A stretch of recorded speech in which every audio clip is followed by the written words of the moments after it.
এবং এই বিচারের মধ্য দিয়ে বাংলাদেশ আইনের শাসনের দিকে আরেক ধাপ বলিষ্ঠভাবে এগিয়ে গেল আর কি।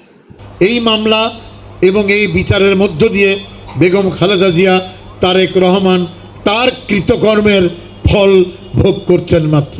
প্রতিকার পেতে হলে শান্তিপূর্ণভাবে আইনি লড়াই চালান, কিন্তু মামলাকে নিয়ে আপনি রাজনৈতিক পক্ষ বিপক্ষ করার চেষ্টা করবেন না, এটা ভালো ফল দিবে না। এবং এই বিচারের মধ্য দিয়ে বাংলাদেশ আইনের শাসনের দিকে আরেক ধাপ বলিষ্ঠভাবে এগিয়ে গেল আর কি। হাসানুল হক ইনুরে 10 বছরের কারাদণ্ডটা দেওয়া ঠিক হইল না। এত কোনো দোষ করেনি, দোষ করছে কোনো গ্যাঞ্জাগুঞ্জা খাস না তো।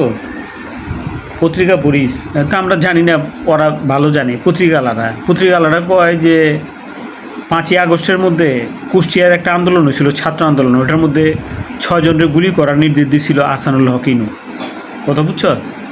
তো এইগুলো মেন কথা। এটার লেগেই ওরা 10 বছরের কারাদণ্ড দিছে।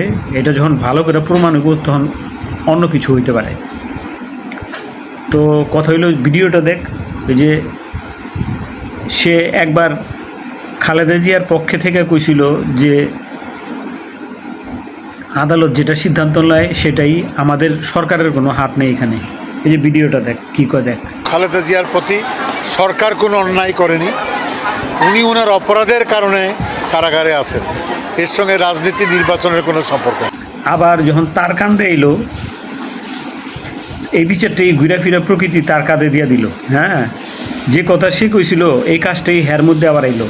তখন আবার কি কয় দেখ। ৭৭ সালে জিয়ার আমলে আমাকে আরেকটা ফরমাইশি রাইট তার ছেলে তারেক রহমানের আমলে আরেকবার ফরমাইশি রাইট মানে সরকার ফরমাইশ করছে তারে এটা করার লেগা। আসলে তো আদালতই করতেছে।